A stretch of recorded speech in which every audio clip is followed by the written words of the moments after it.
Today on Rappler, the MILF says breakaway group VIFM will be declared outlaws once the peace deal is signed with the government.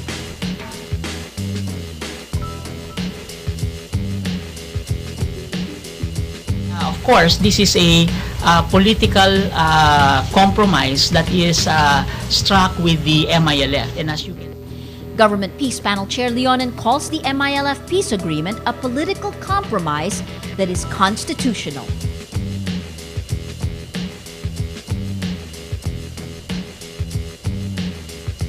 These cyberbullies should not be too presumptuous. Parang KSP, feeling important, the Senate will enact the law for them. Na ko-confront sila, re-retaliate sila. Excuse me, ha? And Senator Sotto denies allegations he supported controversial provisions of the cybercrime law to get back at his critics.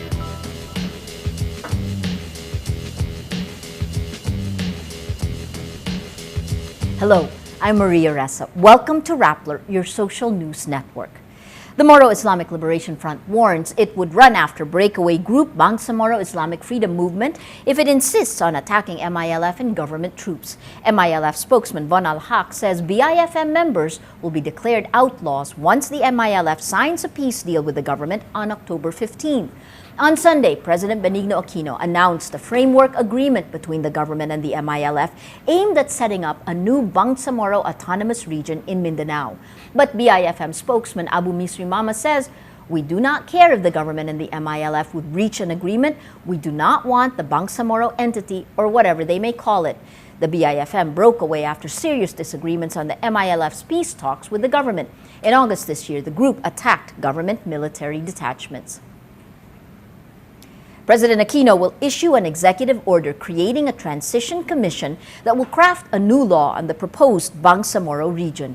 Government Peace Panel head Marvic Leonen says the new semi-autonomous region will include areas in the autonomous region in Muslim Mindanao and other areas that will vote to be part of it. On Sunday, the government and the MILF concluded negotiations on what it calls a framework agreement in Kuala Lumpur, Malaysia. The arm is a failed experiment. Many of the people continue to feel alienated by the system, and those who feel that there is no way out will continue to articulate their grievances through the barrel of a gun. We cannot change this without structural reform. We have forged an agreement that seeks to correct these problems. It defines our parameters and our objectives while upholding the integrity and sovereignty of our nation. The Constitution and lawful processes shall govern the transition to the Bangsamoro, and this agreement will ensure that the Philippines remains one nation and one people with all of our diverse cultures and narratives seeking the common goal.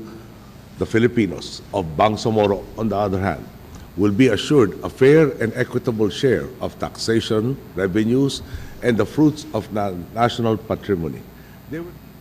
The agreement over the weekend shows great give and take between the government and the MILF in the 15 years of negotiations. Bangsamoro carries great emotional resonance for the Muslims and signifies a great part of a 400-year fight for Muslim identity. On the other hand, for the first time in a public document, the Philippine government now has actually identified that the MILF has given up its fight for independence. Philippine Government Peace Panel Chairman Marvic Leonen outlines the timetable for the peace process after the framework agreement is signed on October 15th. After the framework agreement is signed, the idea would be to issue an executive order creating the Transition Commission.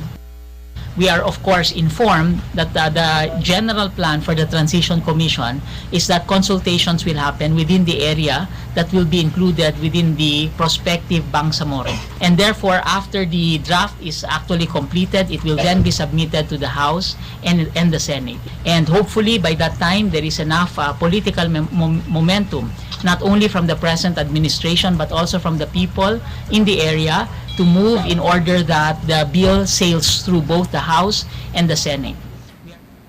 He says the ARMM will continue to govern the region until the law on the Bangsamoro region is passed. Peace agreements are political commitments made by one party to the other. In the ultimate analysis, it is the good faith of both sides. It is in the good faith of both sides that the agreement is implemented. Of course, this is a political compromise that is struck with the MILF. And as you can see, that compromise is constitutional. It is inclusive. It is people-driven, and it will undertake a lot of consultations with the people that will be included in the region that is called the Bangsamoro. The Bangsamoro will replace the autonomous region of Muslim Mindanao plus 2 towns. The ARMM, for the first time, has been called a failure by both the government and the MILF. Leonan says both sides are committed to the reduction and control of firearms in the area. He says the government may soon offer rewards for the capture of breakaway group BIFM led by Ameril Umrakato.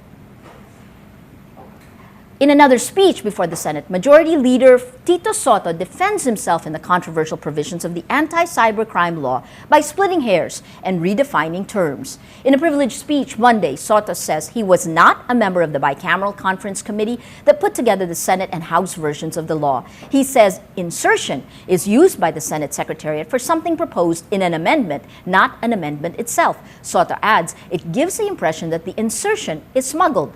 Because the bicameral conference report was approved in June 2012, Sotto says it is not possible that he maneuvered insertions to get back at his critics in the reproductive health debates. Records show Sotto was responsible for adding a provision on online libel in January 2012. Nagkiklaim na ito raw retaliation ko for the cyberbullying that I got. Mr. President, the cyberbullying attacks I got was on August and September of 2012.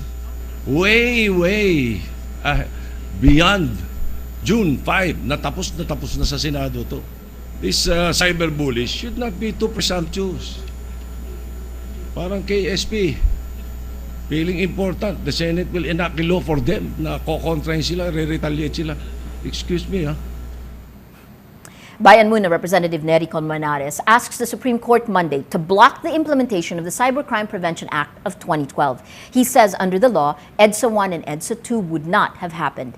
Colmenares says the cybercrime law penalizes violations as archaic as inciting sedition by spreading messages that, quote, tend to stir up the people against lawful authorities. He adds those who have, quote, libelous messages against the government could be imprisoned from 6 years to 12 years. This is the 12th petition filed against the cybercrime law. The High Court is expected to take up the petitions on Tuesday.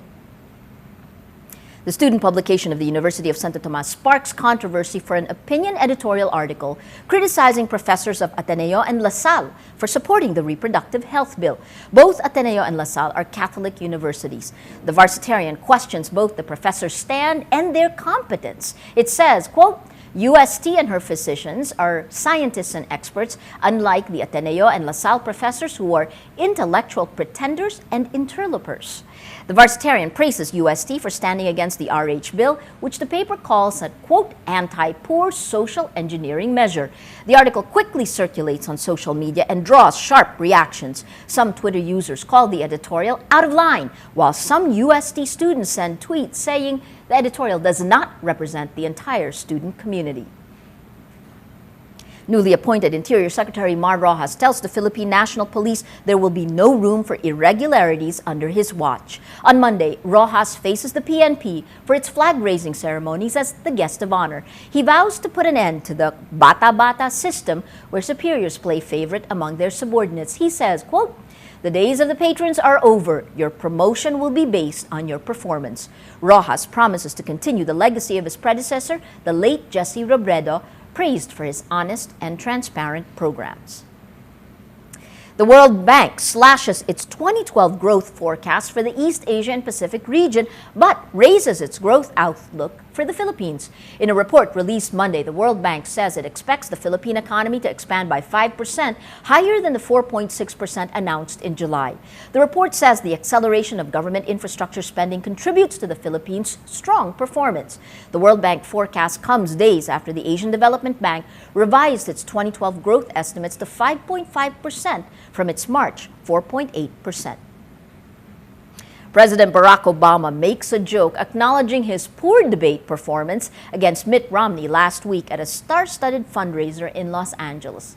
Referring to how musical stars perform, quote, flawlessly night after night, Obama says, quote, I can't always say the same. referring to his lackluster debate performance in Denver, Colorado last week. The joke elicits sympathetic applause and laughter from the crowd. Obama is widely seen as the loser of the first presidential debate against Republican rival Mitt Romney. Obama's campaign ramped up as it battles to stop Romney's momentum following his unexpectedly strong debate performance. Well, let's now look at Rappler's Wrap for today, a list of the 10 most important events around the world you shouldn't miss. At number 4, incumbent Venezuelan President Hugo Chavez was re-elected for another 6-year term on Monday. Chavez has been president since 1999. The 58-year-old former army paratrooper says he needs more time to finish Venezuela's socialist revolution. He was diagnosed with cancer in 2011 but said he is now fully recovered. At number 5, South Korea agrees with the United States to almost triple the range of its ballistic missile to counter North Korea's arsenal. With the U.S. giving its nod, the entire North Korea will now be within South Korea's new 800-kilometer missile range. In a previous security agreement, South Korea was limited to missiles with a range of only 300 kilometers to deter a regional arms race. Last April, Pyongyang tested a long-range rocket launch, which it claimed was an attempt to put a satellite into orbit. At number 6, why not online games to promote missions of the United Nations Foundation and push for international activism? The Global Good Challenge, a new initiative to attract the attention of the Facebook generation, wants to create more awareness about social issues while offering prizes like backstage passes to meet and greet Lady Gaga. The online games consist of one-question quizzes, liking something on Facebook, tweeting, referring friends, or following the UN Foundation. The Foundation's Vice President Elizabeth Gore says, quote, "You will literally be becoming a digital do-gooder or a clicktivist and save someone's life." At number 8, the first commercial flight to the International Space Station, or ISS, the SpaceX rocket blasts off Monday, Manila time, for NASA's first privately run supply mission. The Falcon 9 rocket launches the cargo-laden Dragon capsule from Cape Canaveral in Florida. The unmanned capsule, containing 1,000 pounds of cargo, including food kits, clothing, and computer hard drives, separated from the rocket 10 minutes into the flight. According to CNN, it is the first of 12 NASA-contracted flights to resupply ISS at a cost of $1.6 billion. It's set to reach the ISS on Wednesday and return to Earth on October 28 with scientific tests and results. For the full top 10, visit Rappler.com's The Wrap. The men's basketball finals match between Ateneo Blue Eagles and the UST Growling Tigers in UAAP Season 75 intensifies as the battle extends beyond the playing court following comments and reactions from head coaches of both squads. After the 83-78 victory of Ateneo over UST in Game 1, Tigers head coach Pido Herencio calls out the referees for, quote, unfair officiating that affected the results of the match. He adds, quote, let the players decide the game, not the referees. Herencio continues his rant saying how we're in the Philippines and that Filipinos should be loved by the referees. Ateneo head coach Norman Black says he understands the frustration, but it should not be made like it's a he's American and I'm Filipino thing. Black says, quote, I think it's unprofessional and I think it's below the belt. He adds, I think racism has no place in basketball or in society. Well, coming off that, let's take a look at Rappler's Mood Navigator. Every story on Rappler has its own mood meter, which has 8 emotions for you to choose from. Click on how you feel, and your vote will come to the Mood Navigator in the center of the front page, which puts on the front page the 10 stories which have gotten the most number of clicks and crowdsources the mood of the day. If you take a look, the last story, Blue Eagles take Game 1 behind Salva, 65% angry, 31% happy. The story that's gotten the most number of votes for today, the Varsitarian slams pro-RH Ateneo DLSU professors, 67% angry, 16% annoyed, and 5% happy. And the story over the weekend, the Philippine government, MILF, reach a peace deal. You see 6% angry, 81% happy. The happy votes have it for the weekend and for today. Today, in the last 24 hours, most people are happy. Well, that's Rappler's Newscast for today, Monday, October 8, 2012. Visit Rappler.com and watch our newscast Monday to Friday. Tell us how you feel on our mood meter and help us crowdsource the mood of the day. I'm Maria Ressa. As we say at Rappler, tomorrow begins today.